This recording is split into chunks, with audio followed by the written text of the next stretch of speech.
galera, sejam todos muito bem-vindos a mais um KiwiCast, podcast da KiwiFi. Eu sou Carol Vilasnova. Eu sou Marcelo Gualberto. E pra você que ainda não conhece o KiwiCast, é o podcast que traz toda semana pessoas que fazem dinheiro através do marketing digital. E hoje nós estamos aqui, minha gente, com um ex-professor de Direito, que é autor de 266 livros com mais de 600 mil exemplares vendidos, que virou estrategista digital. Hoje ele é especialista em criação de produtos high-ticket escaláveis, tem 17 anos de experiência no mercado, já faturou 151 milhões de reais e transformou a vida de mais de 102 mil alunos através da educação. Quem é ele, Marcelão? Chama ou não chama? Chama Carol? Agora. Seja muito bem-vindo, Paulo Lepore. Seja bem-vindo ao KiwiCast. Tudo bem, Carol, Marcelo, beleza? Pessoal, Beleza. tudo bem? Uma alegria estar aqui com vocês. Eu tenho certeza que a gente vai passar um momento massa aqui junto. Com certeza. Show, vamos lá. E Paulo, cara, são 17 anos de experiência. Sim. Imagino que muito conhecimento acumulado. Mas antes de a gente aprender tudo que dá pra aprender aqui com você, conta um pouco da sua trajetória, o caminho que você percorreu pra chegar até aqui. Meu velho, é uma trajetória muito diferente do que a maioria do pessoal digital tem, porque eu vim do direito, eu era professor de direito, comecei a minha carreira. Fiz uma carreira tradicional ali, né? Faculdade, mestrado, doutorado, que a galera que quer dar aula tem essa trajetória. E aí eu descobri um negócio muito bacana nesse primeiro momento que eu comecei a dar aula, que era o poder de escrever livros e ganhar dinheiro com esses livros. Então eu brinco que eu comecei o marketing digital ali meio sem querer, comecei a entender como o mercado funcionava por ali, vendendo livros, que é muito próximo da lógica de vender infoproduto. Quer dizer, eu faço um esforço inicial ali, eu produzo alguma coisa, crio uma oferta, entrego algo de valor e depois ao longo do tempo eu consigo monetizar aquele conhecimento sem precisar colocar tanta energia. Então, o livro é quase que o pai do infoproduto, né? Eu comecei ali alguns anos atrás. Sim, mas como é que você começou a vender esses livros através do digital, assim? Como é que esses dois assuntos se encontraram? Pronto, bora lá.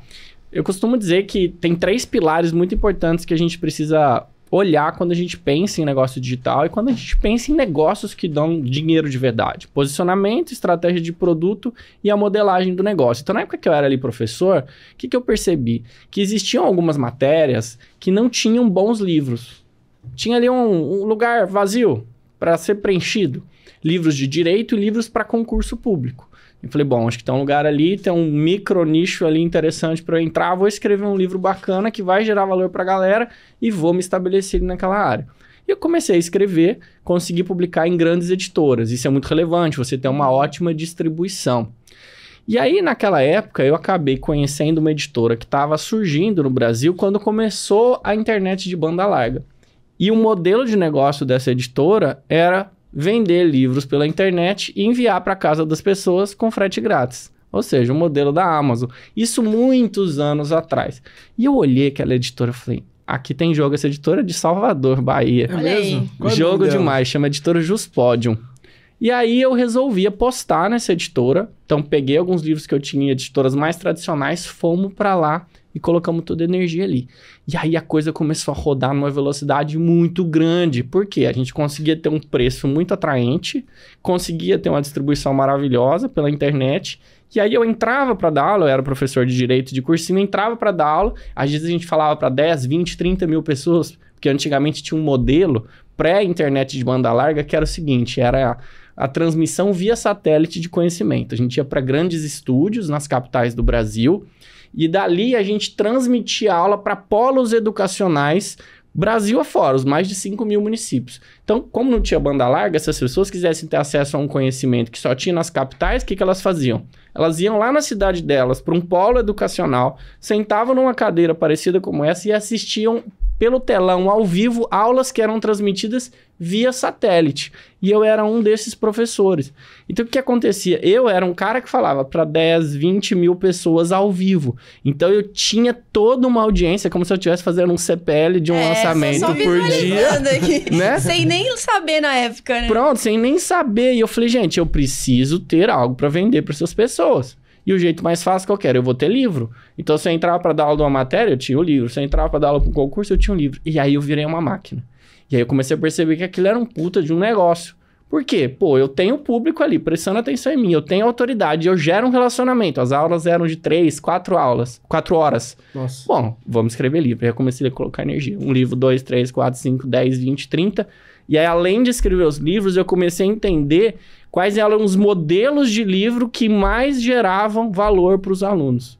Desde a gramatura do papel, o tanto de negrito que tem numa página, os fluxogramas. Mas a partir do que você começou a pegar esses tipos de informação? Você fez algum tipo de pesquisa ou foi no feeling mesmo? 2 coisas. Primeiro, olhar o que estava vendendo mais. E segundo, olhar o que estava gerando mais valor para os alunos. Como é que a gente sabia o que gerava mais valor? Conversando com eles.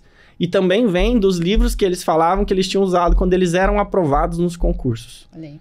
E aí a gente começou a entender quais eram os padrões de maior sucesso. Então eu escrevi vários livros, e depois atuei como editor e criava a modelagem dos livros de sucesso. Algumas coleções de livros que até hoje existem. Até hoje eu tenho esses livros rodando. Então, só pra entender aqui, no final de cada aula tu fazia um pitch de livro? Nem fazia pitch, quer dizer, era só falar que tinha o livro. Né? Então, no meio da aula citava, ó, isso tem no meu livro, tal, aquela coisa bem light. Não, porque no final de uma puta de uma entrega de valor numa aula, Sim. a pessoa vai ficar propensa a comprar pessoal qualquer... quente. Sim. Autoridade absoluta do professor. Eu imagino que até na área de concurso isso seja... Nossa, a galera quer consumir o que tiver no livro pra poder passar nos concursos. E a gente, assim, dava aula num nível altíssimo. Pra vocês terem uma ideia, a gente dava 4 horas de aula sem pegar uma anotação, um papel, nada, citando artigo de lei e tal. Então, era um show. A gente se preparava para uma aula de 4 horas, levava só 10, 15, 20 horas preparando para uma aula dessa. Então, era um aulão, era um CPL por dia, de fato. Né? E ali a gente gerava muito valor. Então, virou uma maquininha. E aí, isso, eu comecei a dar aula em 2006. Em 2014, eu consegui conquistar a minha liberdade financeira vivendo de direitos autorais. Que aí foi uma época que eu fui realizar um sonho, mudei para Portugal com a minha esposa, que tá até aqui no estúdio com a gente. Tinha acabado de nascer nossa filhinha de 3 meses. Mudei para Portugal para fazer um doutorado na Universidade de Coimbra, que era um sonho que eu tinha. E eu consegui isso com a liberdade que os livros me deram.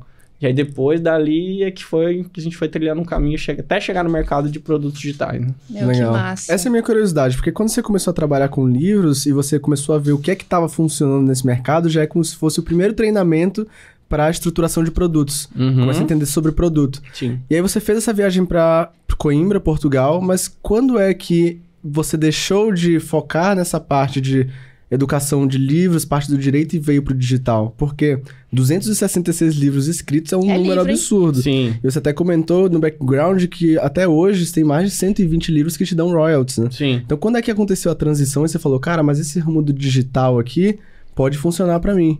Legal. Não dá pra dizer nem que houve uma transição, houve uma sobreposição, porque até hoje eu tenho esses livros. E quando foi que aconteceu essa virada?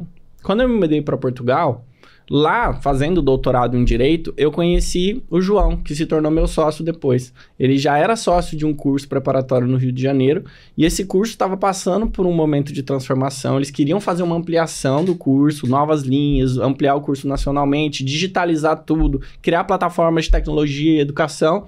E aí ele me convidou para vir para a empresa, voltar para o Brasil. Então eu voltei para o Brasil, essa empresa chama ênfase, é sediada no Rio de Janeiro. E lá nessa empresa eu atuei como coordenador, diretor de conteúdo, diretor de produto, diretor de marketing. E ali foi a minha grande escola, como executivo e como estrategista. E lá então a gente teve uma editora própria. Lá a gente criou inúmeros infoprodutos, mais de 100 produtos digitais. A gente lidava com mais de 200 professores que davam aula pra gente. A gente tinha estúdios em várias capitais do Brasil. Então, foi uma escola gigantesca. E aí, desse curso preparatório para concurso, que fez muito sucesso, existe até hoje, né? Eu já vendi minha participação, não sou mais sócio dessa empresa, mas desse curso que fez muito sucesso e ainda faz, é que eu saí e fui para o mercado para fazer outras coisas. Por quê? O que eu percebi? O mercado de concurso público é um dos mercados mais maduros que existe no mercado digital. Por quê? O concurso público é o sonho do brasileiro médio, né? Então todo mundo pensa, pô, vou fazer uma faculdade de direito, administração ou pedagogia e depois vou fazer um concurso público para garantir, quer dizer, estabilidade, segurança e tal. Então, para você se criar no mercado de concurso público, você tem que se desenvolver muito. Em termos de estratégia, de marketing. Então, cara, SEO é feijão com arroz no mercado de concurso público. Se você não faz SEO de blog, SEO de YouTube, você está fora do jogo. A parte de planejamento estratégico, de múltiplos produtos. Então, eu entendi que aquele conhecimento que eu tinha desenvolvido ali como sócio executivo estava no timing de ser um conhecimento relevante fora desse meu mercado e fora dessa empresa que eu era sócio.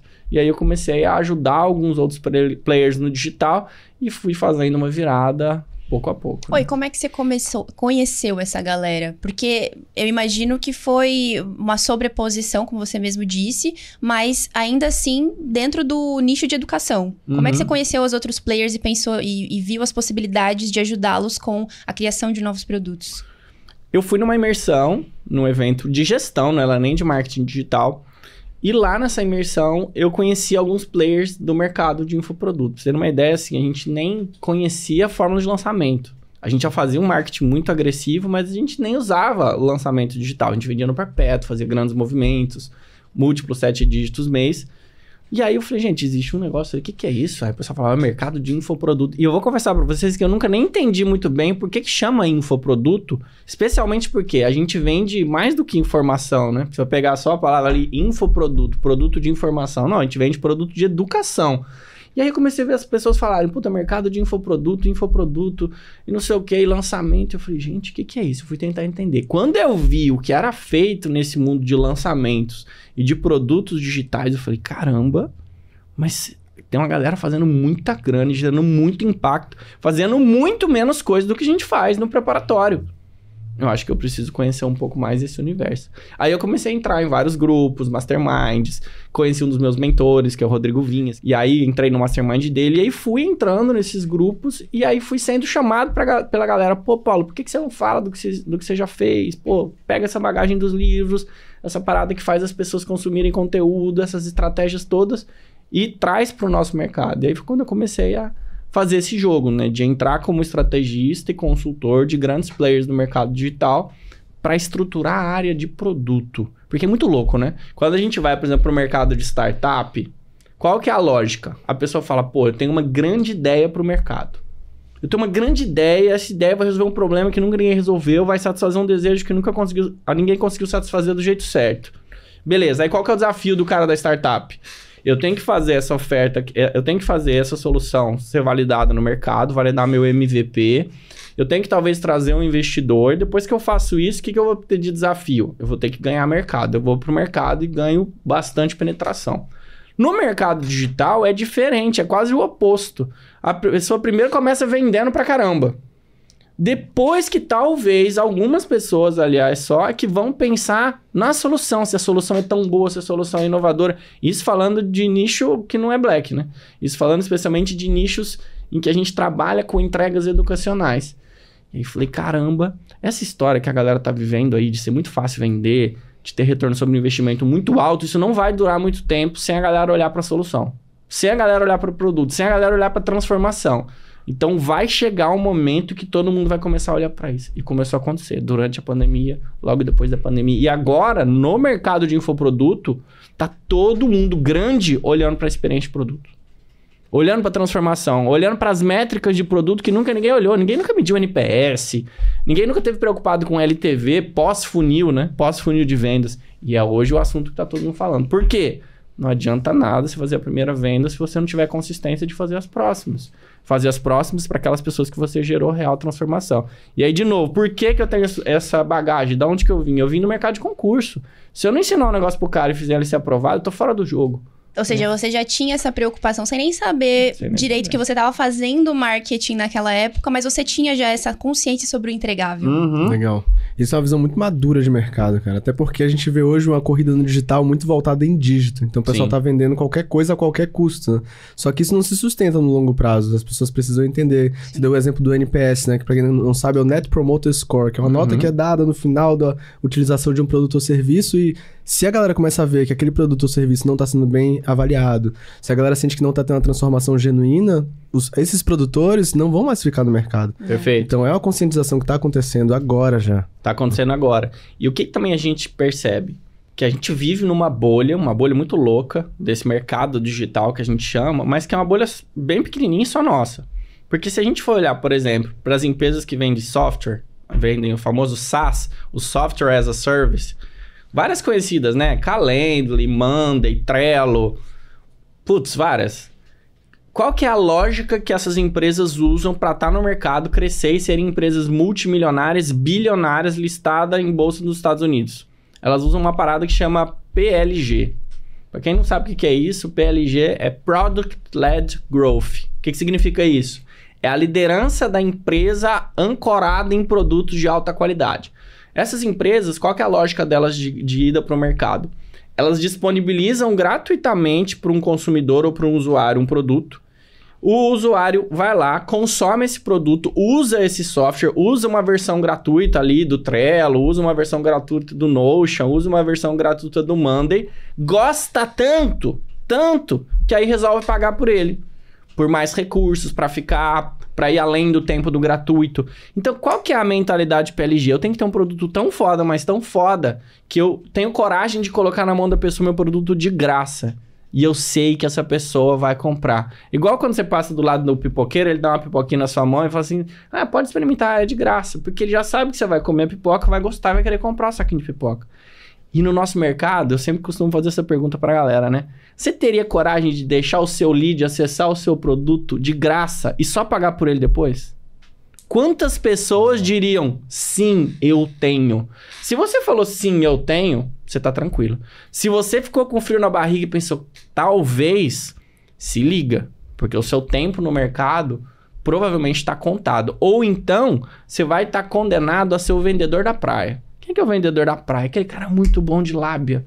Tem uma oferta maravilhosa, faz um pitch super bacana enquanto tá você ali sentado na areia da praia para te vender um churros, para te vender um pastel, para te vender uma pulseirinha. Mas esse cara, cada hora tá vendendo uma coisa, cada hora ele tá num lugar da praia e ele não tem estabilidade nenhuma. E tem muita galera no mercado de infoproduto que é o vendedor da praia.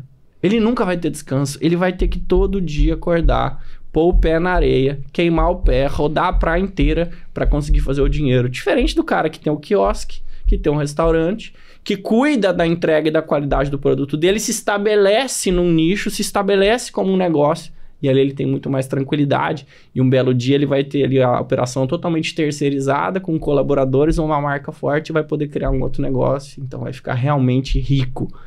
Essa é a diferença. Ter um produto que você garanta, que você bata no peito e fala, esse produto aqui me sustenta. Perfeito. Oh my God. Não, se a gente já começou assim, você já pode imaginar o que vai ser daqui pra frente, né? Por isso já deixa o seu like. Já começamos aqui com os dois pés na porta, como você costumava dizer, né? É verdade. E pra você que quer aprender sobre como criar produtos de alta qualidade, produtos escaláveis, esse episódio é pra você. Mas antes da gente entrar nessa parte de produto, Paulo, o que é fazer marketing pra você? Cara, eu adoro essa pergunta, o que é fazer marketing? Sabe por quê? Porque eu gosto de lembrar como é que surgiu o mercado. Boa. Como é que surgiu o mercado, gente? Muito simples.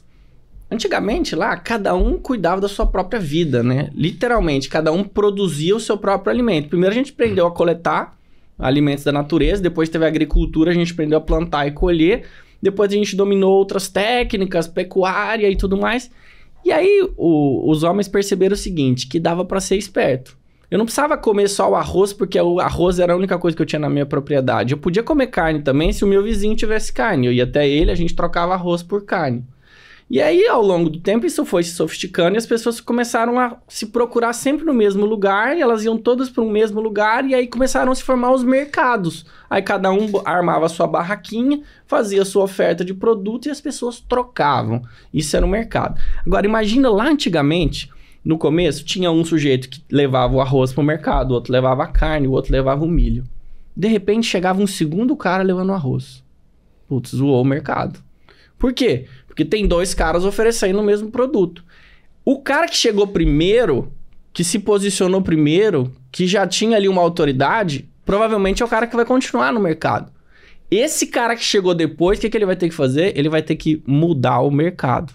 Modificar o mercado. Ele vai ter que fazer um marketing. Marketing é mudar o mercado. Então, o que ele vai fazer para mudar o mercado? Ou ele vai fazer uma oferta melhor, ou ele vai chamar mais atenção, ou ele vai dar um jeito de tirar aquele outro concorrente do mercado, mas ele vai precisar fazer marketing, movimentar o mercado. E movimentar o mercado é fazer o quê? É movimentar a atenção das pessoas. A atenção de todo mundo que chegava no mercado para comprar arroz estava naturalmente voltado para quem sempre esteve ali. Para você modificar a atenção das pessoas, você tem que fazer alguma coisa. ter ali um discurso atraente, falar mais alto, ter uma oferta de produto, ter uma qualidade diferente no arroz que você traz. Então, fazer marketing é movimentar o mercado, é tirar a pessoa de um caminho que era natural para ela e fazer ela olhar para outro lado. Não, perfeito. Muito Inclusive, você falando, trazendo essa analogia, eu já vejo várias empresas que começaram a se posicionar no início, tiveram essa questão de, poxa, eu tô desde o início aqui, pra outra pessoa chegar e ver, ela vai precisar saber se posicionar. Já me veio 2 nomes aqui, mas eu não vou dizer. Fiquei curioso. Olha só, agora, uma das especialidades, das suas principais especialidades é a criação de produtos escaláveis, né? Então, antes da gente falar sobre quais são as características por trás de um produto que pode ser escalável, eu queria entender quais são as características de um bom produto. As características de um bom produto são muito simples. Em primeiro lugar, esse produto precisa ser adequado à oferta que foi feita. Primeira coisa, que é o erro grave que as pessoas cometem. Então, se você faz uma oferta, faz uma promessa, esse produto tem que entregar aquilo que a promessa fez. Pronto, simples. E, de novo, é o principal erro. Tem muito produtor que faz aquela oferta maravilhosa, é ótimo de copy e tal. Sim. A hora que o cara acessa o produto, ele fala, meu senhor, da onde veio? Parece que é outra coisa, né? Comprei café, recebi leite. É outro bicho. Então, o produto que escala é o produto que cumpre a promessa. Em segundo lugar, é um produto que tem um caminho claro para quem entra nele. Tô falando mais especialmente agora de produtos de educação ou de infoprodutos. Legal. Então, tem que ter um ponto A e tem que ter um ponto B. Tem que ter um caminho para a pessoa percorrer. E terceiro elemento, no nosso mercado especialmente, tem que gerar resultado prático. As pessoas não querem mais acessar um produto digital buscando única e exclusivamente teoria. Elas precisam aplicar aquela teoria e ter resultado prático. Então, se você é super apaixonado pelo produto, grava aquele produto dos sonhos, super longo, super completo, a pessoa passa ali 20, 30 horas consumindo seu produto e no final ela fala, puxa, que bacana, ele é um ótimo professor. E aí, mudou o que na sua vida? Não, nada, mas eu achei super legal, né? É o produto de entretenimento. Esse não é o produto que faz sucesso hoje, porque é só você pensar. Por que as pessoas vêm aprender coisas com infoprodutos? Porque elas não querem mais ter aquele tipo de experiência educacional que elas tiveram na escola. Aquele monte de disciplinas, aquele currículo fechado, engessado, que a pessoa termina a escola e fala assim, e aí? Putz, teve um monte de coisa que eu aprendi lá de biologia, química e física que eu não sei nem pra que é e nunca usei. Ou pior, quando acontece isso na faculdade. Então as pessoas não querem mais essa experiência longa, enfadonha, chata. Verdade. Elas querem entrar num produto e ter acesso ao conteúdo teórico imprescindível, essencial para que ela coloque isso em prática e obtenha resultados. Então o produto precisa trazer resultado prático. Perfeito. Legal. Hoje em dia, por isso que eu vejo que... Cara, eu não sei, eu posso estar numa bolha, né? Como a gente tava falando antes.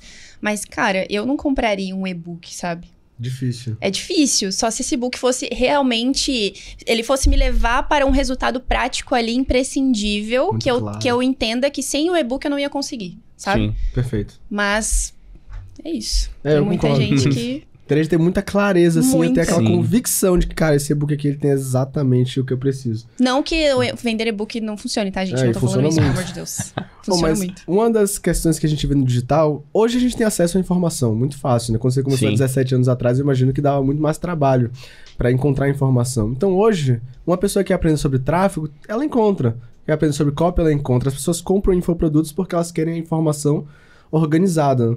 Então, falando aqui com um especialista em produtos, como é que você faz para organizar essa jornada, essa trilha de aprendizado do aluno, para que você consiga levar ele de uma forma eficaz do ponto A para o ponto B? Primeira coisa que você tem que fazer é ser obsessivo pelo seu cliente. Saber quem é a pessoa que vai consumir o seu produto. Eu costumo dizer que se você tiver com o produto o mesmo cuidado que você tem com a venda, você já tá com o jogo ganho. Então, na hora de fazer a copy de venda, todo mundo sabe dores, dúvidas, desejos, sentimentos, emoções, sensações do público, dores ocultas. Legal, legal pra caramba. Pô, Paulo, eu não sei nada disso. Então, dá pra ser melhor, desde a fase da venda. Mas se você faz esse mapeamento do seu público-alvo, constrói eventualmente 1, 2, 3 personas e desenha a experiência a partir dessas dores que você identificou, desses desejos que você identificou, desse comportamento do público, você já está muito diferente no mercado. Muito. Outra coisa muito importante, você não pode pressupor conhecimento nenhum. Você tem que considerar que a pessoa que vai consumir seu produto é uma tábua rasa. Uma tábua rasa, ela não sabe nada. E desde o início você dá o passo a passo para ela. Pô, Paulo, mas se for uma mentoria, se for um produto mais sofisticado, eu posso já partir de um determinado ponto? Depende. Por quê? Se eu vender uma mentoria que está lá na minha esteira de produto, como uma coisa que é o último passo do meu cliente, que já está, poxa, com nível de consciência alto, que já está sabendo muita coisa da minha solução ou das soluções que eu ofereço, legal. Você pode construir uma jornada que a pessoa parta de um determinado ponto. Agora, o que está acontecendo hoje no mercado? A gente está vendo isso com grandes players. As pessoas estão criando as mentorias escaláveis. E as mentorias escaláveis, elas estão sendo abertas até para quem está começando do zero em qualquer área da vida. E aí, na hora que você faz uma mentoria escalável, que você constrói, você precisa adotar a mesma premissa de um produto digital, de um e-book, de um produto gravado. Quer dizer, eu não posso aceitar desenvolver um produto que não fale do básico também. E tem uma outra sacada, que é o seguinte. Vou falar o técnico e vou traduzir. Quando eu penso em mentorias escaláveis, eu preciso tratar a minha mentoria não como um high-end, mas sim como um back-end. O que é isso? Para quem não sabe o que eu estou falando, vai ser muito fácil entender. Existe uma forma da gente pensar a organização de produto que é em escada de produto ou escada de consciência. Uma escada porque primeiro eu vou no degrau de baixo e vou subindo essa escada. Então eu tenho um produto que resolve um nível de dor e traz um nível de desejo da audiência, depois um pouco mais, depois um pouco mais. Normalmente, as mentorias estão lá no último degrau, elas são os produtos de high-end. Depois que a pessoa já percorreu alguns produtos da sua esteira. De novo, se eu vou colocar a mentoria como produto de high-end, eu posso tratar esse meu cliente de um jeito diferente. Considerar que ele é mais maduro, que ele é executor, que ele é bom pra caramba, que ele vai fazer, que ele vai ter resultado. Porque normalmente é o perfil da pessoa que já avançou muito na sua esteira. Só que quando você oferece uma mentoria, não como um high-end, que é aquele produto lá em cima da sua esteira, mas como um back-end, que é o produto principal do meio da sua escada de consciência, você tem que entender que as pessoas começam esse produto do zero e que a massa de pessoas que consome esse tipo de produto tem mais dificuldade de ter resultado. Não são pessoas tão obsessivas, não são pessoas que executam tão bem. Às vezes tem um nível de cognição, de entendimento mais limitado e aí o desafio é muito maior. E aí você tem que não só ensinar o básico, mas criar mecanismos de aprendizagem para que essas pessoas tenham mais resultado. E a gente vai poder detalhar mais isso, mas só para já colocar o melzinho na boca da criança. A gente tem que focar muito em fazer as pessoas se movimentarem. Realizarem atividades práticas para colocar aquele conhecimento. Sair daquele estado de procrastinação. Vencer aquele medo de ter resultado na área que você ensina. Então, o que faz mais diferença e tem feito mais diferença nesses produtos escaláveis é criar mecanismos para colocarem as pessoas em ação. Mas agora uma dúvida bem genuína aqui. Claro. Quando você coloca um produto de high-end acessível para essa galera, para as massas, eu não bagunço um pouco a cabeça e o estágio em que ela está? Não fica um pouco confuso? E aí é por isso que dá mais trabalho pro expert desenvolver um produto que consiga resolver o problema dessa pessoa que talvez não esteja nesse nível, nesse degrau da escada, por assim dizer? Cara, eu acredito que bagunça quando eu trato a mentoria como um high-end. Quando eu quero tratar esse aluno do zero, esse mentorado do zero, como se ele já tivesse a maturidade de alguém que avançou muito pelas soluções que eu ofereço. Entendi. Aí bagunça. Agora, se eu estrategicamente resolvo lançar uma mentoria em grupo, por exemplo, por duas razões. Primeiro, porque eu consigo ter um ticket mais alto, que é uma mentoria. Então já tá na caixinha de mentoria. A ancoragem de valor já tá ali diferente na cabeça. E segundo, porque eu vou fazer um acompanhamento ativo. Para isso eu vou montar time, para isso eu vou criar atividades práticas, eu vou modelar uma plataforma. Aí não gera confusão. Agora, essa percepção da geração de confusão, ela é real porque tem pouca gente fazendo mentoria em grupo realmente escalável, do jeito certo, que é esse jeito que não pressupõe conhecimento e trata a pessoa do zero dentro dessa mentoria, dentro dessa experiência. Inclusive, a gente vai tocar muito nesse assunto, porque eu quero entender como é que faz isso de forma escalável, né? Porque eu imagino que demande muito do player. Sim. Mas você falou aí de conhecer muito e ser obsessivo pelo seu público. Sim. Como é qual é o processo de vocês, assim, na empresa, para conhecer muito bem o público? As pessoas têm muita dificuldade com isso, principalmente se tratando de pesquisas de público, por exemplo. Porque até você chegar no nível da pessoa comprar de você uma mentoria de high ticket, você precisa conhecer muito bem as dores e mapeá-las direitinho. Então, qual que é o processo para conhecer cada vez mais o público que você tem usado hoje em dia? Você trouxe a resposta na pergunta, é fazendo pesquisa, né? Paulo, quais perguntas eu preciso fazer? Depende do seu público, depende do seu jogo, mas algumas perguntas você nem precisa fazer. Por quê? Nas suas redes sociais você já vai ter ali uma série de informações. Onde as pessoas moram, se tem mais mulher, se tem mais homem, onde elas estão localizadas, qual que é a profissão predominante delas. Outra coisa, você vai entrar ali nos perfis das pessoas que estão te seguindo, vai dar aquela stalkeadinha básica, olhar os comportamentos dessas pessoas e você vai poder rodar uma pesquisa rápida nos seus stories. Na sua base de alunos ou de leads, você vai poder rodar pesquisas fazendo disparo. Então, é fazer pesquisa. E parece muito óbvio, mas a maioria esmagadora das pessoas não faz pesquisa com o público. Talvez por achar que é muito complexo fazer pesquisa, né? E é super fácil. Não é? É Sim. super simples, é rodar um formulário. Paulo, eu não sei quais perguntas fazer. Você vai entrar lá no chat GPT e vai falar assim, eu sou o infoprodutor, eu vendo tal produto, o meu público tem essas características aqui. Me sugira uma pesquisa com mais 5 perguntas para eu aumentar o conhecimento sobre o meu público. Pronto, tá resolvido o seu problema.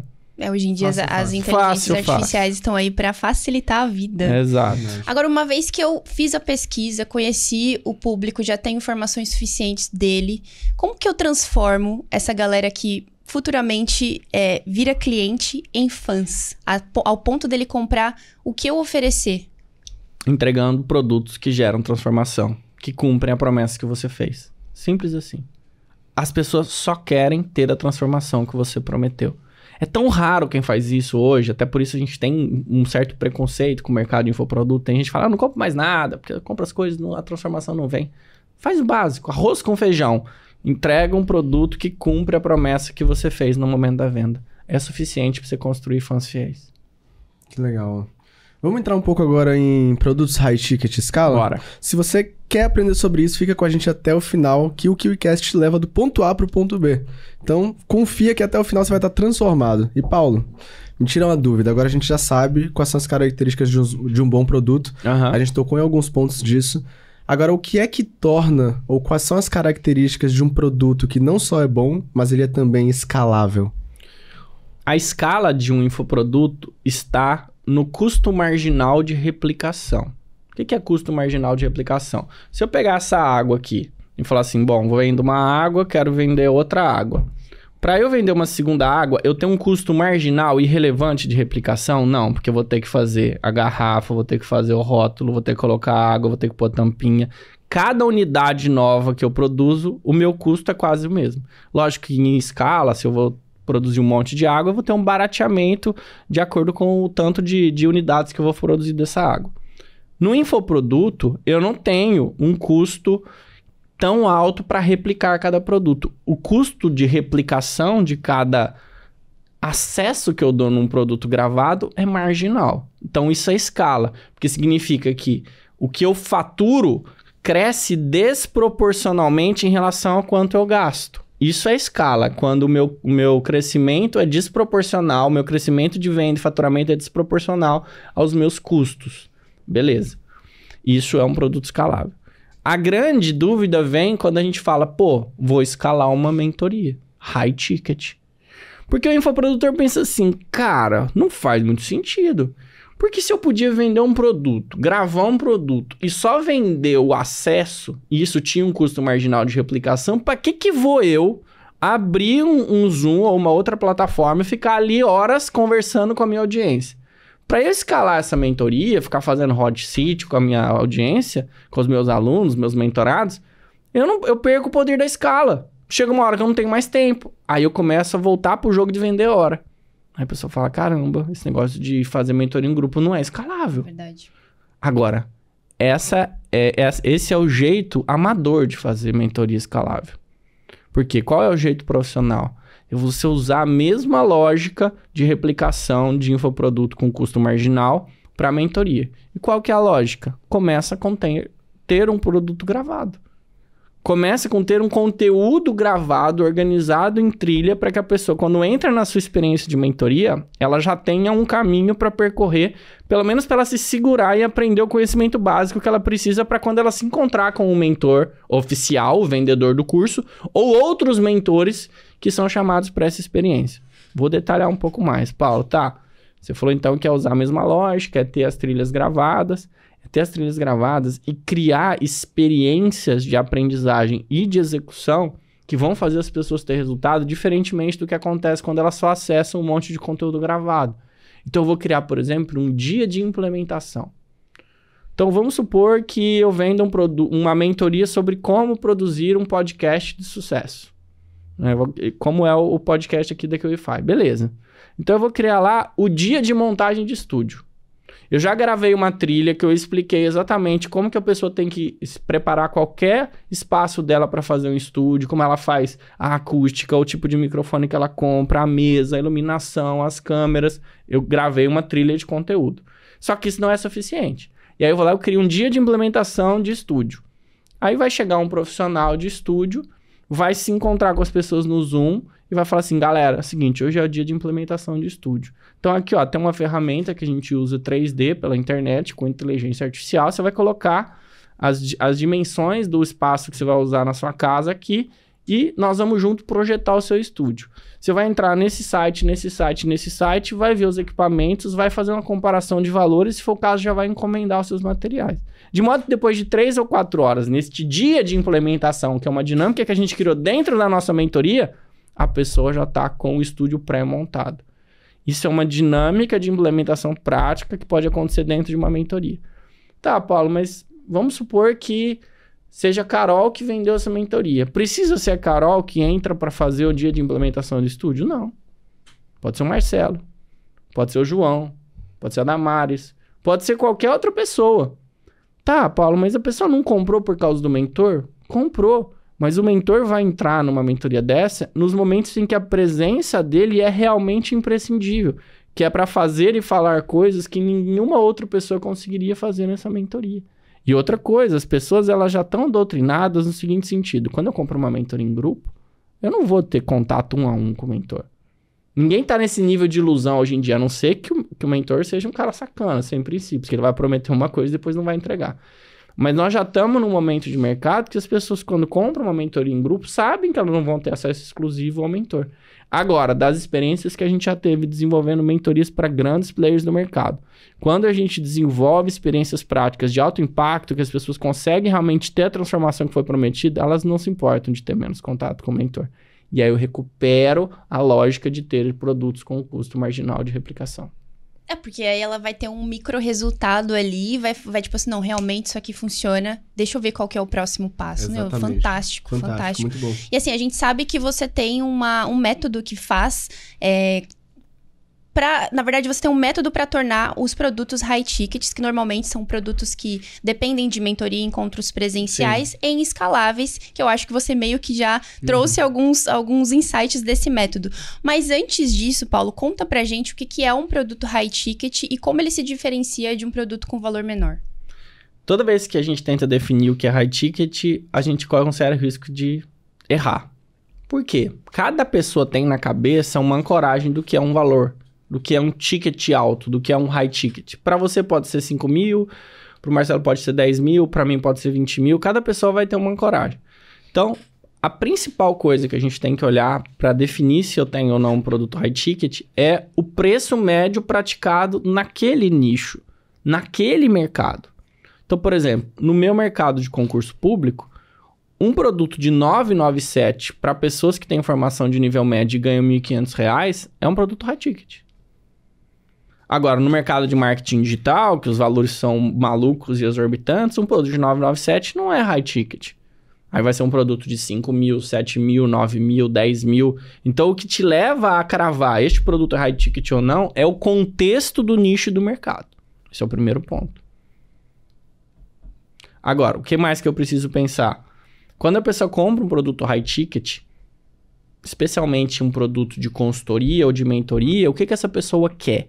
Essa pessoa, ela quer personalização. Então, um dos principais elementos de um produto high ticket é personalização. Só que, de novo, eu não posso entender que personalização é única e exclusivamente falar em particular com o mentor. Personalização é eu pegar essa pessoa e no início da jornada dela, fazer um questionário com ela, entender quais são as dores dela, o que ela quer, o momento que ela tá, montar um plano de ação para ela. Que entra na pesquisa também. Entra na pesquisa, sempre começa por aí. Eu coloco um profissional de Customer Success para conversar com ela. Eu crio uma régua de comunicação ativa, quer dizer, eu não espero só a pessoa falar que ela tá com problema. Eu me antecipo a eventuais problemas e pergunto, e aí, como é que tá? Você tá se sentindo bem? Tá tudo certo? Você tá cumprindo o seu plano de ação? Tá cumprindo o seu cronograma? Você tá dando vazão à experiência que foi desenhada para você? Então, eu crio uma personalização e um acompanhamento, que é isso que as pessoas querem. Que a maioria das pessoas tem dificuldade de entrar em ação. De sair do lugar, as pessoas têm medo de agir. E, de novo, a gente não pode esquecer que quando a gente vende produtos de transformação educacionais, a maioria das pessoas teve péssimas experiências de aprendizagem. Sim. Então, a gente precisa quebrar esse mito, quebrar isso da cabeça das pessoas e fazer com que elas entendam que elas estão tendo uma oportunidade de acessar algum conteúdo e com aquele conteúdo realmente mudar a vida, né? E não ser mais um daqueles produtos de terceira gaveta do criado mudo, que a pessoa compra, põe lá e nunca mais vê. Que é o que acontece com a maioria, né? Com a maioria mesmo. Que aí você compra um curso e fica lá, ó, você não assiste. E tanto que as pessoas têm até dificuldade de aumentar a taxa de consumo dos próprios alunos. E aí pensam em estratégias para fazer isso, mas realmente... É verdade. Quando a gente pensa nesses produtos high ticket, a gente tá diretamente associado a esse tipo de entrega mais pessoal. Então, essa questão de mentoria, encontro em grupo. E eu entendi melhor como é que funciona seu método, porque para que você consiga vender um produto high ticket em escala, você precisa de alguns... Como é que eu posso dizer? Algumas estratégias de suporte para garantir que aquela pessoa tenha um acesso de alta qualidade, mas que tenha um contato constante. Então, você tocou em alguns pontos, como, por exemplo, um CS, né? Um Customer Success. Sim. Você falou também essa questão de uma régua ativa de aprendizado. Então, eu queria entender um pouco melhor sobre a estrutura de um produto high ticket em escala. Por exemplo, para isso é necessário, eu acredito, ter uma plataforma. Sim. Eu acredito que essa plataforma precisa estar gamificada para fazer com que a pessoa tenha progresso. Então, se você puder falar de uma forma clara pra galera, quais são as etapas dentro de um sistema desse pra falar, cara, você quer vender produto high ticket? Esse aqui é o beabá, sabe? Tá. Vamos pensar em quem tá começando agora e quer vender um high ticket. Legal. Que acho que vai agradar todo mundo que tá vendo a gente aqui. Perfeito. Então, primeira coisa, não cria complexidade, né? Se quer vender um high ticket, quer ganhar uma grana, quer fazer uma grana rápida, não cria complexidade, faz o básico. Aí o básico, o que que é? Vender um a um ali nas suas redes sociais, gerar relacionamento, cria uma oferta super atraente, porque no começo o que você mais tem é tempo. E o seu diferencial é justamente o tempo que você tem para se dedicar às pessoas com exclusividade. Então vai lá, embala a sua solução. Sua primeira solução pode ser uma mentoria individual, que você fala, sou especialista em tal assunto, e eu vou te ajudar a tomar decisões relevantes sobre esse assunto, errar menos e acelerar mais seu processo. Isso é uma mentoria individual. Ou não, você tem muita expertise e você consegue olhar para o problema da pessoa, criar um diagnóstico e montar um plano de ação e acompanhar essa pessoa no plano de ação. Isso é uma consultoria. Então, essa é a primeira e principal diferença entre uma mentoria e uma consultoria. Na consultoria, você faz um diagnóstico, cria um plano de ação e acompanha a pessoa na execução desse plano de ação. Então, tá começando? Não procura pelo em ovo, não cria complexidade. Cria uma oferta, vai lá e vende sua hora mesmo e vende a sua hora mais cara do que você ficasse vendendo um monte de produto barato. Essa é a primeira coisa. Beleza, Paulo, eu não tô nesse nível de jogo mais, eu quero escalar. Eu quero fazer uma mentoria em grupo. Eu quero ganhar muito dinheiro com isso. Qual que é o primeiro passo? O primeiro passo é eu olhar para o meu público-alvo. E entender quais são as etapas que o meu público-alvo precisa passar até ele ter o máximo de sucesso possível. Então, não precisa que eu venda um produto de marketing digital. Eu falo assim, ó, eu vou te ensinar a ficar milionário vendendo mentorias em grupo. Eu nem tenho esse produto, tá? Eu só trabalho com consultoria, mas vamos pensar que eu tivesse. Então, eu pego assim, cara, beleza. Quais são os estágios que essa pessoa precisa passar até ela atingir 10 milhões de reais vendendo mentorias em grupo? Estágio 1, de 0 a 100 mil reais. Estágio 2, de 100 mil a 1 milhão. Estágio 3, de 1 milhão a 5 milhões. Estágio 4, 5 milhões a 10 milhões. Então, eu tenho 4 estágios pelos quais essa pessoa precisa passar. Quais são as ações imprescindíveis, fundamentais que a pessoa precisa tomar para ela sair do estágio 1 e ir para o estágio 2? do estágio 2 para o estágio 3, do estágio 3 para o estágio 4. E eu começo a mapear. Então, eu começo a criar a jornada do meu cliente. A jornada do meu cliente depois que ele entra na minha experiência. Depois que eu faço o mapeamento dessa jornada, o que eu vou fazendo? Eu vou distribuindo os conteúdos que a pessoa precisa aprender para ir passando de um nível para outro. E aí, a partir disso, eu estruturo a espinha dorsal no meu produto. E aí, eu vou criando as trilhas de conhecimento que a pessoa precisa para sair do nível 1 e para o nível 2, para o nível 3, para o nível 4. Essa é a primeira coisa. Paulo, beleza, entendi. E aí, como é que eu faço para colocar isso em prática? Você tem várias plataformas de mercado hoje que estão prontas para receber estruturas de nivelamento e gamificação. Toda vez que eu falo de gamificação, as pessoas falam assim, pô, Paulo, mas gamificação não é um negócio infantilizado, né? Tem bonequinho, moedinha. Não vou, minha audiência não vai querer isso. Minha audiência é madura, minha audiência quer uma coisa mais de adulto. E essa é uma das grandes besteiras que a gente ouve no mercado, né? Quer dizer, gamificação não é joguinho infantil. Gamificação é um processo que faz as pessoas avançarem mediante estímulos. Isso é gamificação. Então, eu posso criar estímulos para avanço das pessoas numa experiência de adulto. E não necessariamente é uma experiência infantil. Vamos pegar um campeonato de Fórmula 1. Aquilo é uma estrutura gamificada. É uma estrutura de competição. Então, se você chega em primeiro lugar, você ganha uma pontuação. Em segundo lugar, você ganha outro. Em terceiro lugar, você ganha outro. Tem o campeonato dos pilotos, tem o campeonato das equipes. Conforme o lugar que você chega, você ganha uma determinada verba. Conforme a corrida que você ganha, você tem um determinado nível de prestígio. Aí é uma marca diferente que vai entrar e vai fazer propaganda no seu carro.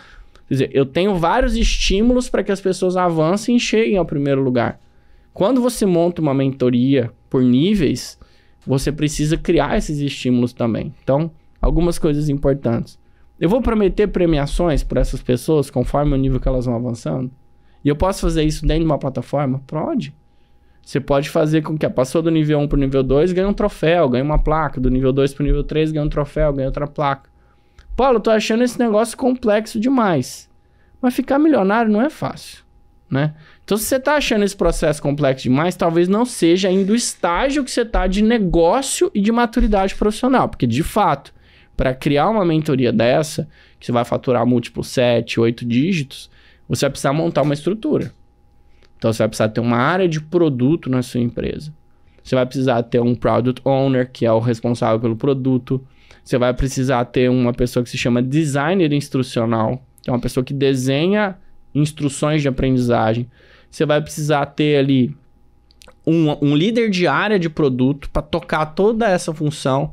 Você vai precisar fazer integração de plataforma, vai ter CRM. Então, você vai precisar criar uma área para olhar para isso. Superado o ponto de dificuldade, eu posso garantir para vocês, isso é muito barato de fazer, perto do tanto de dinheiro que se pode fazer com mentorias de high ticket. É irrelevante. O ROI de um time de produto é desproporcional perto da margem que se tem com mentorias em grupos escaláveis. Você imagina você colocar 1.000 pessoas a R$25.000. Você faz 25 milhões. Você pode fazer isso ao longo de um ano, com alguns lançamentos, dependendo do tamanho da sua audiência. Tem gente fazendo múltiplos 7, 8 dígitos com menos de 10 mil seguidores, vendendo mentorias escaláveis. Por quê? Porque aprendeu o jogo e aprendeu a como fazer isso do jeito certo. E o mais legal, você só consegue fazer isso se você for uma pessoa íntegra e criar um produto que gera transformação. Senão você não fica. E acontece, por exemplo, assim, você já viu em alguma consultoria que você deu, das pessoas passarem por esses estágios, né? Ganharem ali a premiação por terem passado para o próximo estágio. E aí, o próximo estágio que ela deseja é mais acesso ao player. Porque hoje em dia a gente vê que alguns players, eles fazem esse tipo de... Eles constroem essas jornadas para os alunos mentorados, né? Que o último nível, vamos dizer assim, é praticamente o aluno pagar para ser amigo do cara. Para estar um pouco mais ali junto, não é? A gente já recebeu vários players assim aqui no KiwiCast que conversaram sobre isso. Então, existe esse momento e para esse momento, esse método, ele atende, ele resolve? Chega uma hora que afunila tanto que se a pessoa quer ser amigo, não tem como ser amigo em escala, né? Sim. Vou colocar um clone meu pra receber meus amigos. Mas, por exemplo, eu sou conselheiro de um desses players, né? Do Henrique Marinho, que é um cara que fala muito sobre venda de high ticket no Perpétuo. E ele tem lá um ultra high ticket que quem quiser ter consultoria individual com ele, paga 400 pau. Quem quiser, tiver disponibilidade. Ele vai cobrar um valor tão alto a ponto de que, se de fato um dia vender, e ele tem clientes, faça sentido para ele, dentro do que ele considera o valor de hora dele. Que aí, quando você tem uma mentoria em grupo, você vai ancorar o valor da sua hora no tanto de tempo que você precisa pessoalmente dedicar para aquela operação. Chega um ponto que você vai ter sua hora valendo 100 mil, 200 mil, 300 mil, 400 mil, e aí quando você for vender uma coisa individual, você vai falar, beleza, custa esse valor aqui. Para 99% das pessoas vai parecer uma maluquice. Fala assim, nossa, mas 400 mil reais para ter uma mentoria individual? Sim, mas tem uma empresa que fatura lá 9 dígitos por ano que vai querer passar 1 hora falando de um problema específico que para aquela empresa pode valer 1 milhão, 2 milhões, 3 milhões, 4 milhões. Isso é o poder da alavancagem. E outra, uma vez que a pessoa tá ali na base, passando por todos os estágios, já dentro do seu método, ela pagaria. Pagaria. Pro próximo nível. Uhum. Principalmente se ela ficou milionária com o seu método. Principalmente. Porque aí, às vezes, ela paga por gratidão. A gente ouve muita história assim. Nossa, eu entrei no seu mastermind, eu fiz uma consultoria individual por você, quase que por gratidão, porque eu queria estar mais perto, eu queria conversar com você, eu queria que você soubesse. E parece uma conversa meio de maluco, né? Pra quem tá começando, fala, pô, Paulo, você tá de sacanagem, esse papo aí é muito maluco. Mas é verdade. Sim. Porque sempre tem alguém que tá em condições de pagar o que você vende, desde que o que você vende possa ser uma alavanca pro negócio da pessoa ganhar ainda mais.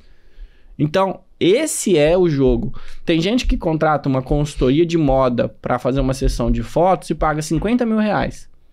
Pô, uma pessoa vai pagar 50 mil reais pra uma outra Vive Estila pra ela tirar umas fotos? Sim, porque aquelas fotos vão render muito mais que 50 mil reais para aquela pessoa que pagou 50 mil reais. Então, quando você vem para a lógica do jogo do high ticket, você tem que ter isso muito claro. Eu vou vender para pessoas que vão usar aquilo que eu vendo por aquele valor e vão ganhar muito mais dinheiro do que aquele valor. Então, tem sempre um público capaz de pagar algo e tirar valor daquele algo que você vende. O duro é quando você faz a venda do high ticket meio na marra. Você convence uma pessoa a pagar um valor que ela não tem, porque ela ainda não está pronta para usar aquele valor como alavanca para faturar mais. Aí ela vai se sentir enganada, vai falar que você vendeu ilusão para ela. Então a gente sempre costuma dizer que a boa venda no high ticket é a venda fácil. Não existe venda fácil, mas é aquela venda que você não precisa convencer a pessoa de que aquele valor é relevante para ela. Você não precisa criar essa gaveta na cabeça dela. Ela já sabe que ela consegue tirar o valor. Pode ser que ela tenha alguma objeção de preço, é verdade. Mas aí, normalmente, a pessoa tem uma objeção assim, putz, vai me desarranjar o caixa momentaneamente? Ou será que vou ter tudo que eu preciso com essa experiência? Não que ela não ache que aquilo vai gerar valor, porque quando ela não acha que vai gerar valor e o vendedor força a venda do high ticket, normalmente é o cliente que vai dar problema. Putz, é. Faz todo sentido. Todo. Quando você explicou o método por trás da venda de uma mentoria escalável, nossa, pra mim foi muito impactante porque muda a forma que o mercado funciona, é o marketing atuando, né? É uma nova forma de entregar um produto. E que eu acho que cada vez mais as pessoas vão querer ter esse tipo de acesso, né? Porque você tem acesso ao player, ao mesmo tempo que você tem toda uma estrutura de produto high level para você sair do ponto A pro ponto B. Ainda assim, eu imagino que algumas pessoas devem pensar, tipo, mas ainda assim é um produto... infoproduto, não é a mentoria, eu vou estar ali, eu vou ter um produto que eu vou acessar, vou entrar na minha plataforma. E eu acho que um dos grandes diferenciais que eu queria que você falasse um pouco mais é a questão do CS, de ter uma pessoa para o sucesso do cliente. Como é que funciona essa pessoa em específico na estrutura do produto? Essa pessoa é a pessoa que as grandes empresas que trabalham com o PLG, que eu falei ainda há pouco, que é o Product Led Growth, usam. Então, as grandes empresas de software, elas têm esse time de CS, que são os colaboradores da empresa, que vão ser os responsáveis pelo sucesso do cliente. Por isso chama CS, Customer Success, é o sucesso do cliente. São as pessoas obcecadas em fazerem o cliente ter o valor que ele espera ter com um produto, um serviço ou uma experiência. Então, por exemplo, se eu acesso lá uma ferramenta de gestão de tarefas, um Monday da vida, um Trello, um ClickUp, qual que é meu principal desafio como usuário? Aprender a usar a ferramenta, começar a usar e fazer a minha equipe inteira usar. Beleza, qual que é a obsessão do profissional de CS, que é um atendente que vai estar com ele ali? Cara, eu vou ter que fazer de tudo para essa pessoa ativar o produto. Tecnicamente se chama processo de ativação. Ele já sabe que ele precisa fazer a pessoa logar, passar X horas dentro da plataforma e trazer X pessoas da equipe. Passou esse processo de ativação, ele cumpriu a primeira etapa de sucesso do cliente. E como é que ele faz isso? Ele vai monitorar cada cliente dentro da experiência. Então, o Marcelo assinou aqui a nossa plataforma, mas, cara, ele nunca entrou. Ou ele entrou, passou 15 minutos e foi embora, nunca mais voltou. O que o cara de CS vai fazer? Marcelo, seguinte, velho, vem cá. Como é que é? Você não conseguiu acessar? Tá com dificuldade? Posso te ajudar no quê? Tal. E aí vai ficar ali no pé do Marcelo até o dia que o Marcelo fala, putz, é verdade, né? Não, tá, vamos marcar uma call? Então você me ajuda? Aí marca uma call com o Marcelo, fica lá 15, 20 minutos, puta, ativou o Marcelo. Aí o Marcelo começou a usar. Aí daí uma semana o Marcelo parou de usar de novo. Aí o CS fala assim, puta, ele parou de usar de novo. Marcelo, e aí, cara? Puta, eu comecei a usar, mas a galera não engajou, não quis usar. Não. Como é que a gente pode fazer? A gente pode disparar uma mensagem pro seu time? Passa os e-mails aqui pra gente. Aí o Marcelo passa os e-mails. E esse CS, então, é um ser humano obsessivo em fazer aquele produto gerar transformação pro Marcelo. Na área de infoprodutos de high ticket é a mesma coisa. Então eu estabeleço assim, eu vendi lá a mentoria sobre como criar um podcast de sucesso. E o Marcelo comprou o produto da mentoria. E o Marcelo nunca fez a atividade de implementação de montagem de estúdio. O que o CS vai fazer? De tempos em tempos, ele vai olhar lá no painel da área de membros e vai falar, Marcelo, cara, você não vai lá. Puta, eu tô aqui cheio de coisa pra fazer. Não, vai ter um amanhã. Amanhã, meio-dia, vai ter uma atividade de implementação ao vivo. Você vai? Ele, puta, cara, eu vou. Aí no dia seguinte, esse CS tão obsessivo, 11 horas da manhã, vai ter deixado anotado lá e falou, Marcelo, daqui 1 hora, hein? Aí o Marcelo, puta, vou ter que ir nessa, né? Quer dizer, o Marcelo vai participar da atividade, ele vai ter resultado. E talvez essa experiência que ele vive com um CS, que é uma pessoa que acompanha a jornada dele, ele não teria nem se ele tivesse um mentor no 1-1. Que legal. Porque o mentor não ia escalar essa experiência, porque não tem tempo pra fazer. Então, você potencializa a experiência de transformação do cliente. Eu vejo, assim, que é uma forma muito mais cuidadosa de olhar para a entrega, porque no final das contas, às vezes a pessoa pensa assim, mentoria é o mentor que vai estar ali, então o produto vai ser sensacional. Mas como você disse, às vezes a pessoa não está preparada para dar uma mentoria ali em grupo e pensar na qualidade da entrega. Então essa é uma forma de pensar nos mínimos detalhes para que isso seja entregue com alta qualidade. Sim, e tem que mudar um drive na cabeça do infoprodutor, que é o seguinte. Quando a gente vai falar assim, putz, o que é uma copy de sucesso? O que é um anúncio de sucesso? Todo mundo fala assim, modela, roube como um artista, vai lá, entra nos vídeos mais vistos do YouTube, vai entrar na biblioteca de anúncios, vai olhar o que teu concorrente está fazendo, isso é muito legal. Só que quando a gente fala sobre permanecer no mercado... muito mais sobre... Não é sobre modelar, é sobre olhar para fora. É sobre olhar o que está acontecendo com as maiores empresas, é sobre olhar o que está acontecendo fora do país, é sobre olhar o que está acontecendo em outro nicho, é sobre olhar para fora do mercado. Porque se você consegue antecipar um movimento de mercado, você está em outro jogo. Vamos pegar o ChatGPT. Saiu o ChatGPT, o que aconteceu 15 dias depois? A gente parecia louco recebendo anúncio de prompt do ChatGPT. Prompt. Mas no dia que saiu o ChatGPT, para o grande público, que se popularizou, já tinha uma primeira pessoa que já tinha visto que isso ia acontecer e já tinha o primeiro produto para vender e rachou de ganhar dinheiro nos primeiros 5 dias. Por quê? Porque as pessoas não estavam olhando para dentro, estavam olhando para fora. Meu, perfeito. Legal. Agora, assim, muitos players hoje em dia têm dificuldade na hora de vender high ticket, ou por não saber, ou não acreditar no valor da sua expertise, ou simplesmente por não conseguir fechar uma venda, né? Então, a gente vê muitas formas de segmentar a venda de um high ticket, né? A gente vê através de formulários, a pessoa roda ali pra, saber como é que vai fechar a venda daquele high ticket ou não. E... sendo isso dito, como é que a gente consegue fechar a venda de um high ticket? Existe essa objeção dentro das suas consultorias, por exemplo, de alguém não conseguir fechar essa venda? Existe. Para vender high ticket, a gente brinca, primeiro a pessoa precisa ter comprado um. É verdade. Porque quando a gente compra um high ticket, a gente vê a experiência, a gente fala, não é que isso aqui gera valor mesmo? Comprar de um bom vendedor, né? Mas brincadeiras à parte, você não precisa necessariamente ter comprado. Se você comprou, ajuda. Mas você precisa entender que existe um público que vai comprar e vai ficar feliz pra caramba com aquilo.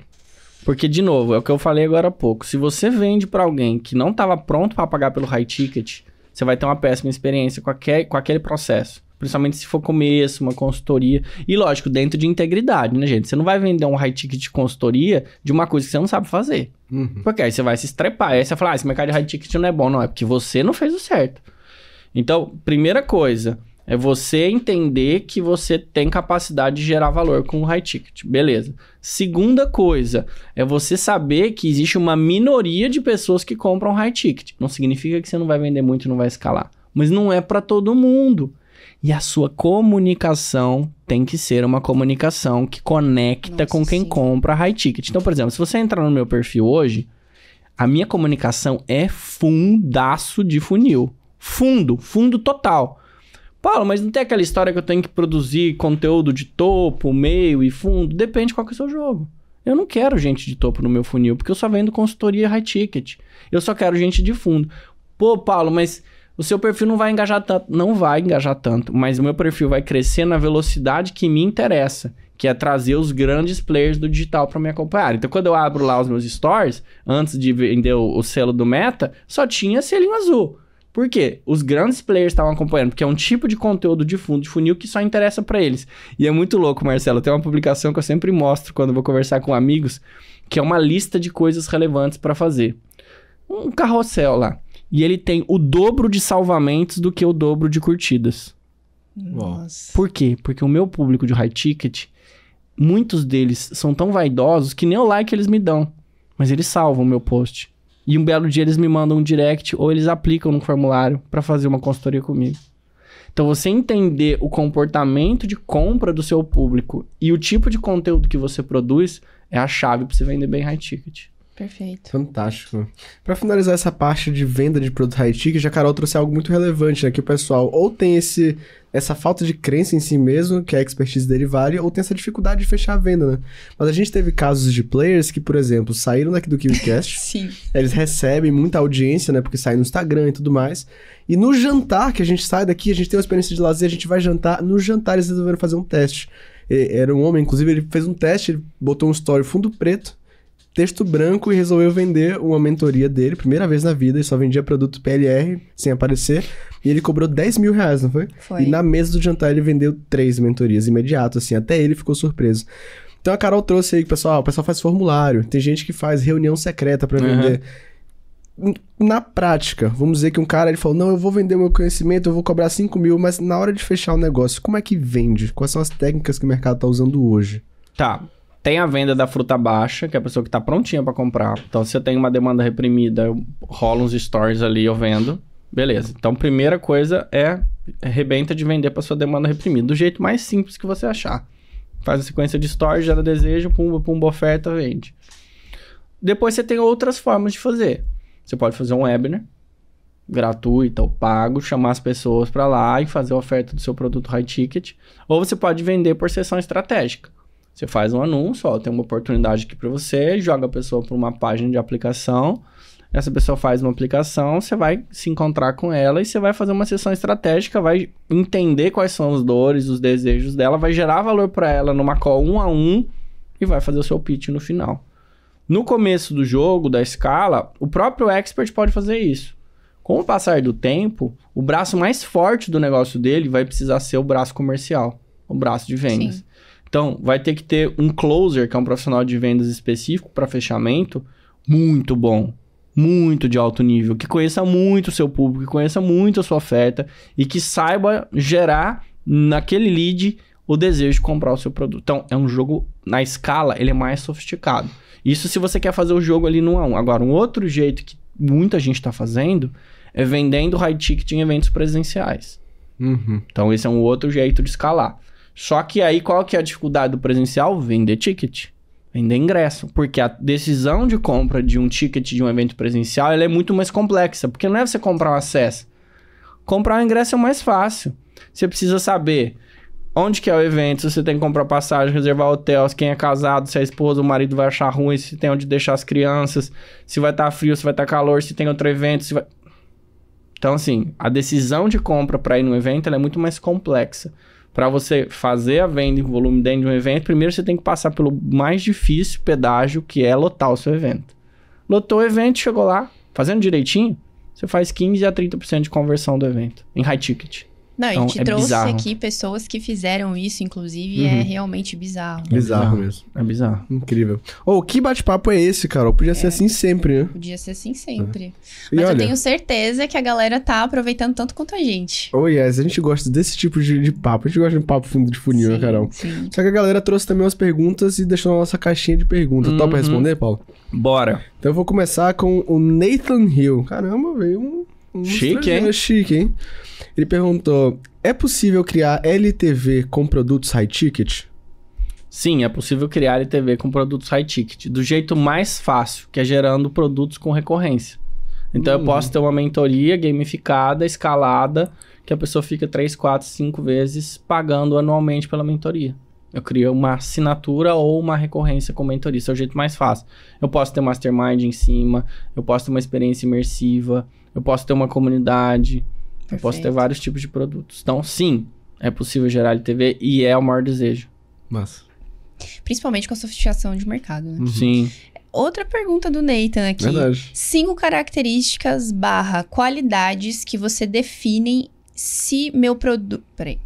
Que definem se meu produto é apto para high ticket. 5 características / qualidades que definem se meu produto é apto para high ticket. Primeiro, assim, não é o produto que é apto para high ticket. É o seu posicionamento que tem que ser apto para high ticket. Então, você precisa ter clareza se existe um público comprador. Essa é a primeira coisa. Segundo lugar, você precisa fazer uma oferta que vai gerar valor de high ticket. Terceiro lugar, você precisa usar estratégias de entrega que permitam que as pessoas tenham uma sensação de entrega personalizada. Tô tentando achar mais 2. Quarta coisa, você precisa permitir que as pessoas paguem com flexibilidade. Esse é um outro ponto muito relevante, né? Várias formas de pagamento, flexibilização. E quinto, para a escala de high ticket, na maioria dos casos, você precisa ser muito bom em estruturar um processo de vendas. Então, achamos 5 pontos aqui que permitem você transformar o seu posicionamento e a sua promessa numa oferta de produto high ticket. Todo produto high ticket necessita de um time comercial por trás para cuidar da galera que chega? No começo, não. No começo, o próprio expert pode fazer esse papel de ser o vendedor. Aliás, eu recomendo fortemente que todo mundo que está começando passe por isso. Por quê? Se você tá com a casca da venda... O que é a casca da venda? Fazer 5 calls, levar 4 nãos, tomar tapa na cara, objeção atrás de objeção, entender o script errado, entender o jeito errado... Você nunca vai ser dependente de vendedor nenhum. O que a gente vê no mercado de quem começa escalando no high ticket? Às vezes pega um closer muito bom, esse cara vende, de repente, de um dia pra noite, o closer fala assim, eu tô indo embora. E aí, no dia que ele vai embora, você tá quebrado, porque você não dá conta nem de fazer sua própria venda. Então, assim, aprenda a fazer sua própria venda, contrate um próximo, tenha o seu processo comercial dominado, e aí, a partir desse momento, você começa a escalar. Começou a escalar a venda sozinho, contrata um vendedor, contrata um segundo vendedor, depois você contrata um SDR, que é um pré-vendedor que vai fazer a qualificação dos leads e vai escalando seu time comercial, traz um líder comercial e aí você vai aumentando o seu jogo. Perfeito. Massa. Saímos de 2 perguntas mais fundo de funil para a pergunta mais topo, hein? Com @Filipinho_GNZ. Tenho 13 anos. Caramba! 13 anos, legal, né? O que devo aprender primeiro para viver do digital, Paulo? A primeira coisa que você tem que aprender, Filipinho, para viver do digital é entender sobre gente. Por quê? Porque se você entende sobre gente, sobre comportamento humano, cara, ninguém te para. Paulo, como é que eu vou aprender sobre gente, sobre comportamento humano?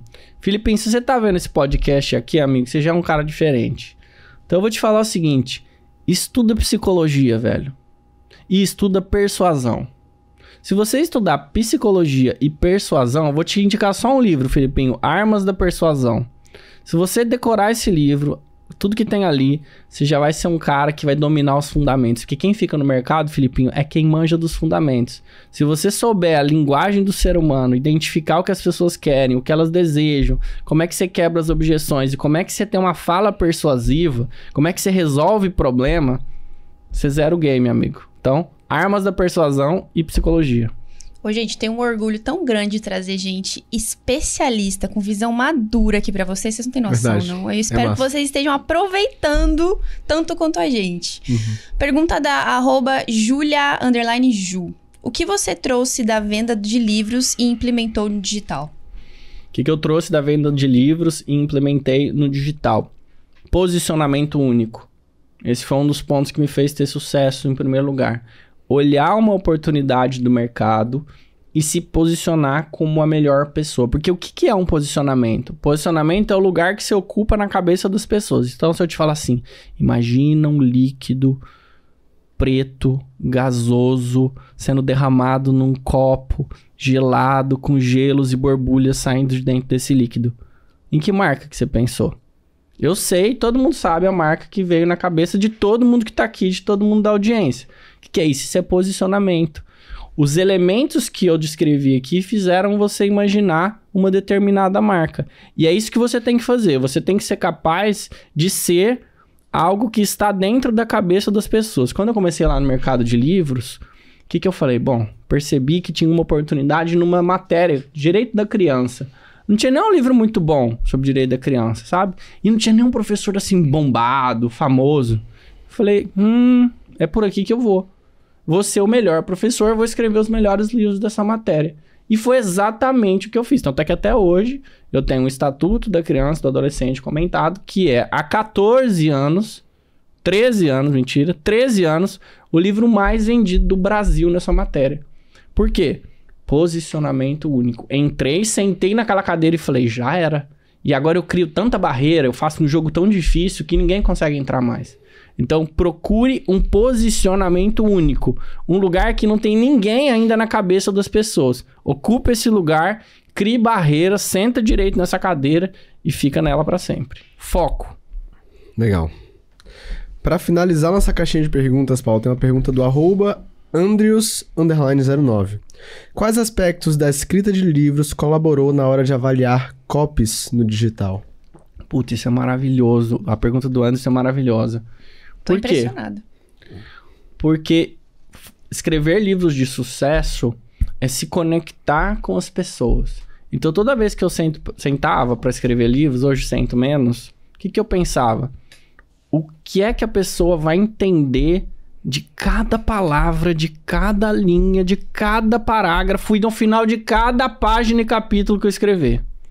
Essa pessoa vai conseguir absorver a mensagem que eu quero passar?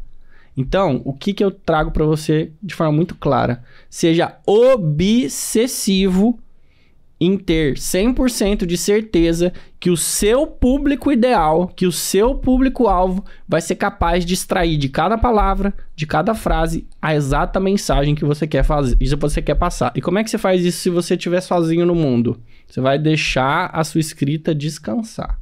Então, você vai escrever sua copy, vai revisar sua copy, você vai fechar sua copy, você vai fazer outra coisa. De preferência, você vai dormir uma noite, aí você vai voltar lá, vai ler de novo, pensando como se você fosse o seu lead, o seu cliente ideal. Você vai ter que ter empatia. Leu de novo, é a exata mensagem que você queria passar. Tá ali na copy? Tá, pronto. Todo mundo que passar por ela vai entender o que você quis dizer e vai se conectar com o seu texto. Perfeito. Excelente. Excelente. Muito bom. Paulo, muito obrigada pela sua presença. Eu espero que você tenha gostado do bate-papo, porque eu e Marcelo aqui não preciso nem dizer, né? Gosta. Paulo, a gente costuma aqui fazer uma pergunta reflexiva para os nossos convidados, então eu gostaria de saber de você, que mensagem você gostaria de ter ouvido quando começou no digital e que você pode transmitir agora para quem tá começando?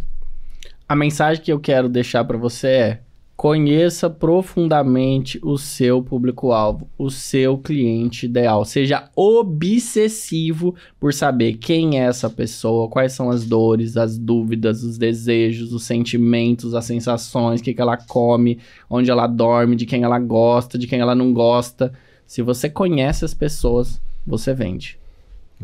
Perfeito. Se isso fosse um anúncio, eu clicava. Esse corte já tem meu like.